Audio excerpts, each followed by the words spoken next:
My name is Thomas Peeters. I'm Belgian. I'm an assistant professor at the Erasmus School of Economics in Applied Industrial Organization. My life motto in Dutch is Blijf benieuwd, which translates to stay curious. As a child, I always wanted to become a politician, actually. So my dream was to be the Prime Minister of Belgium. So I was a member of a student fraternity at some point. I did a lot of voluntary work. I organized some concerts when I was a student. So my path to becoming a researcher, like I said, it was a coincidental choice for me at some point. But when I made that choice, I wanted to excel in it, and that can only be done by working really, really hard. If you want to become a researcher, you have to study really hard. And especially in the beginning, in the first few years, I managed to study things which I thought were too difficult for me.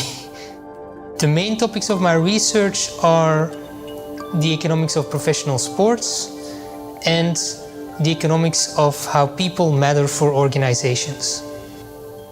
My paper about tourism in the 2010 World Cup was primarily motivated, I think, because of a moral feeling about how FIFA dealt with these developing countries. We felt that we needed to bring this story in a scientific way, namely that FIFA does not invest what it should in the development of the countries where its tournaments are held.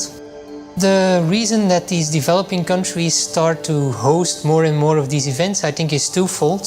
First, being developing means that they're developing along, so they're not as poor as they used to be, which means that it's now technically feasible for many of them to engage in these types of events.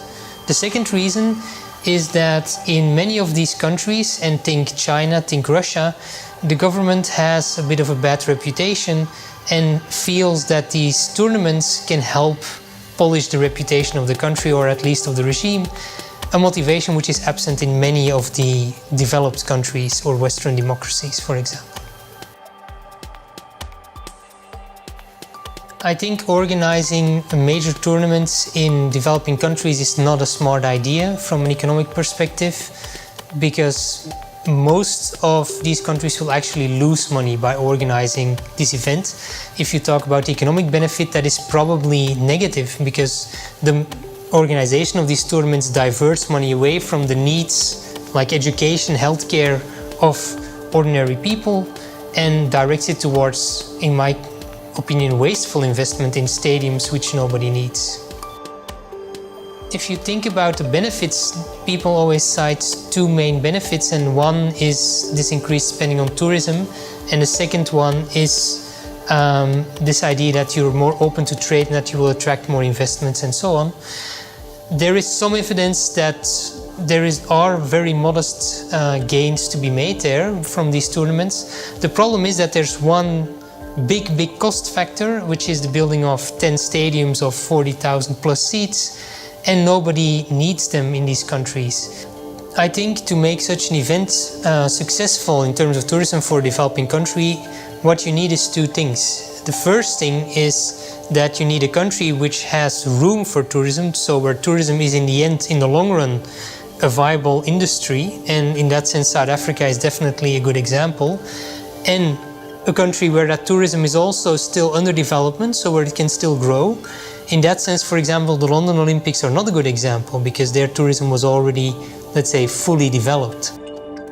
The second condition is that the country needs to be at least somewhat developed enough in terms of rule of law, safety and economic terms to make it so that tourism is in the end able to sustain after the event is gone.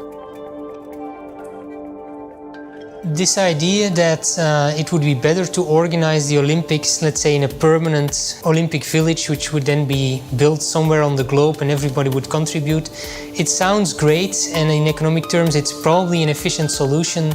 But as with many things in life, efficiency is not the primary goal of policymakers, and in this case everybody involved, the regimes that do organize these events, the people that give away the right to organize these events, and to some extent the building lobby and everybody who's behind this kind of industry have all incentives not to want this thing to happen. My name is Thomas Peeters, and my main message to the student is stay curious, keep asking questions, and especially if people don't like your questions, you're probably asking the right ones.